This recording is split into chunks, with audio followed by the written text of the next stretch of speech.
How nice would it be to have these investors interested in your startup? I know founders that go out of their way chasing investors. And I've seen something in 2024 that I think is going to become more prevalent, more popular, more of the mainstream in 2025 as far as investors are concerned, where they are going to chase founders more, or founders are going to do this one thing that I've been doing that is going to help them get investors interested in them versus them chasing investors all the time.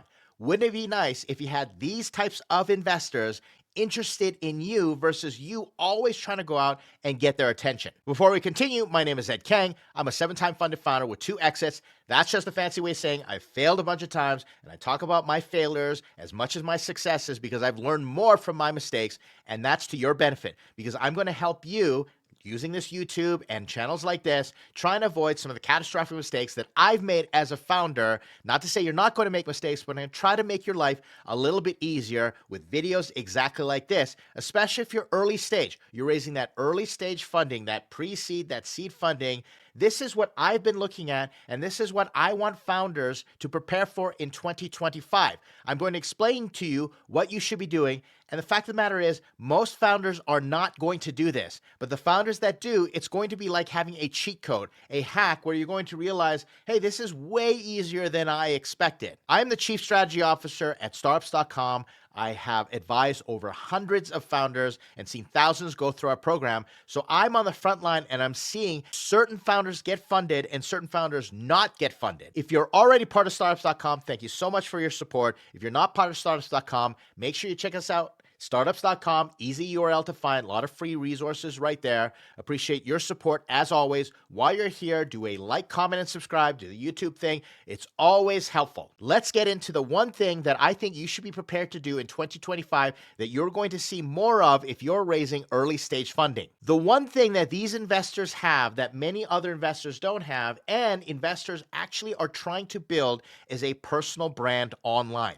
Let me repeat that. These investors here have a personal brand online. You see them online. You know their names. You would know their logos if I put them up there. You see them talking all the time. Y Combinator, Jason Calcanis, he's got a great podcast, the All In Podcast, Startups Weekly, Startups This Week. I listen to it all the time. Michael Seibel, you name it, A16Z, they're all there. You want to make sure that you are building a personal brand. Let me show you what that looks like. You want to create a founder brand that customers love and the investors will chase you. Read that for a second. Create a founder brand that customers love and the investors will chase you. At least they're going to take your call.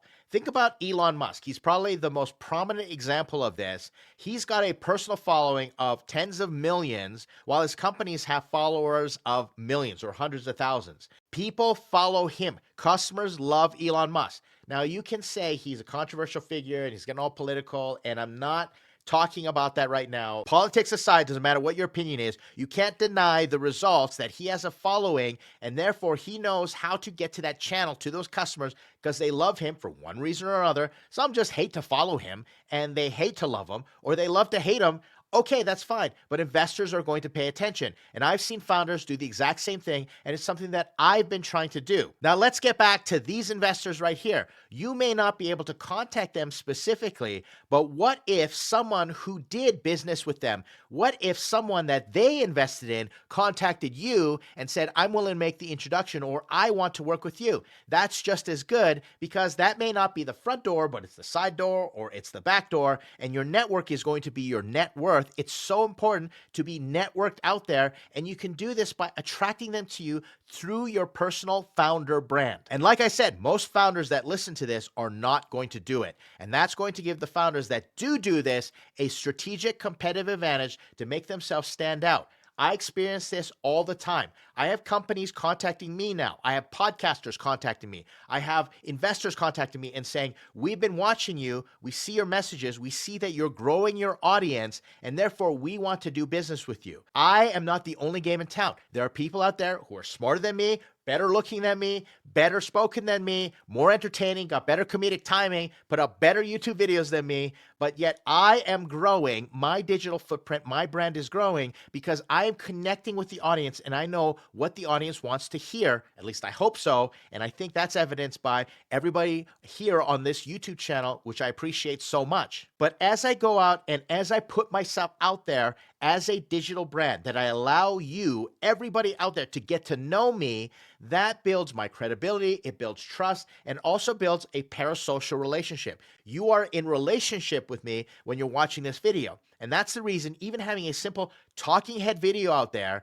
can do so much, can do wonders for your brand and do wonders for making investors pay attention to you. Now, here's the important thing that you want to do.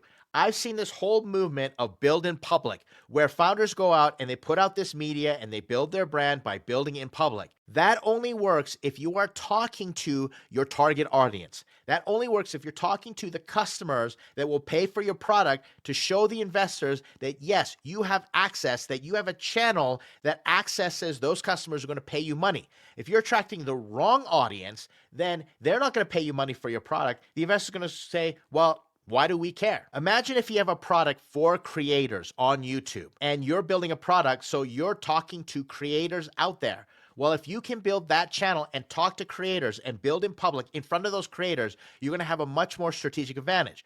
I do this as well. My customer base, my users are founders. I work at startups.com. I'm partnered with them. My whole business is built around helping early stage founders. So I want to build relationships with my digital brand with all the founders out there. Let me bring up my main man out there, give him a shout out. His name's Andrew. He is out there building a software, a SaaS platform for home services companies, specifically junk removal entrepreneurs. He's built an audience of people who could potentially be his users, an audience of thousands of people who want to do junk removal, and he's got access to those users, those customers, and he's not talking to other founders. He's not talking to investors, and that's where the trap happens. I see founders put out content, and it's for other founders, and that's great if you want to connect with other founders and you want to help other founders. Not poo-pooing that whatsoever. Keep doing that. But if you really want to build that channel, you want to build your brand, talk to your users and build relationships with your users. Because here's what happens. When you are in front and you're building a digital brand and you're building social relationships with those users, you are getting feedback on your product. You're listening to their pain points. You're doing customer discovery, and your customer acquisition cost goes to literally zero. And listen to me very carefully. I know investors that are getting wise to this, and they're saying, if a founder already has a built-in channel with an audience, they've got a customer acquisition cost of zero. Their go-to-market strategy is already built in. You can just do a math equation. I'm doing this with certain industries for creator economy, where I'm saying if you have 10,000 free users, 3% on average will convert to paying customers. So we need to reach this amount of free users and then make compelling offers. And if we can hit 4%, we're doing extremely well. That's just straight math of already building a channel and making sure that you are in contact with your users, and that is growing and growing, and your digital brand is growing. But guess what? Say you move on from your startup, or say you have to pivot your startup, that audience is still there. They will be forgiving, they'll work with you, they'll give you feedback, and I love getting feedback from an audience. This entire YouTube channel has grown and developed. If you check out the videos that I've been putting out like 3 years ago, 4 years ago, they're nothing like the videos today. Why? Because I got monetized through changing the strategy based on the feedback from the audience. So if you're out there, you're going to see this more. Build your digital brand. Build in public, but speak to your audience. Use social media. Put out talking head videos. I can show you how. Use the software. The link is in my description. I use TimeBolt to do these talking head videos in 10% of the time. I optimize my production to get me out there and get me exposure and build those relationships and interact. I interact with founders every day, at least a dozen founders every day, sometimes more, and I'm listening to them. We're sharing media with each other, and that's what you want to do. And if you do that properly, guess what? Investors are going to pay attention. Investors want to know who's got the hack, who's got the cheat code with their audience. Maybe we should invest in them versus the same type of founder solving the same problem, has the same type of product, is not going to have an accelerated path to customer acquisition. Their costs are going to be high. They're going to have to start from scratch, and they're going to have to start paying for it. I know a lot of founders who are out there who've already built an audience, and then became founders, put out a product, and they're doing extremely well. The time is changing. More and more people want social validation and parasocial relationships before they buy a product. Look at actors, look at musicians, look at the artists out there, the Instagram accounts, the people who say, I want to get to know this person and then I'm going to support their music. There are a lot of people who would rather support the artist via actually getting the product than buy the product to support the audience. It's a slight distinction, but you need to understand that is valuable to a founder. And you are going to see that more and more. I believe you're going to start to see founders who are showing more building in public, more digital presence, more social media, and investors are going to contact them. I have another great example. Our gal over at FU Pay Me, she is fantastic because I see her social media, her Instagram account all the time. I'll include links. And she raised investment via Instagram because she's been putting out the social media. People believe that she's got the domain expertise. I got another founder who got investors by sharing his product on social media, building a fan base, and people contacted him right on social media, investors, and said, I will write you a check right now. These stories do happen. Another founder had 2 million followers on her Instagram, was able to raise, I think, $3 million to build her MVP. Not exactly sure the number, but the audience built in was enough. And those stories are going to become more and more common as this whole audience, this whole zeitgeist, this whole trend towards getting to know founders and making sure that they have relationship with their users. Investors are going to pay attention. They've already started this year. You're going to see that happen more and more. That's my prediction.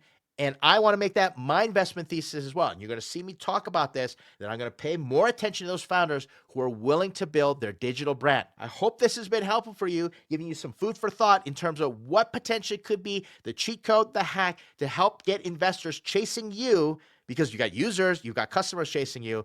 Watch some of these other videos that I put on the screen, and let's continue to have this conversation and work together. It's tough out there raising pre-seed and seed funding early stage, so we need to use all the hacks, all the cheat codes that we possibly can. Thanks for checking this out. I'd love to know what you think. I'll see you in the next video.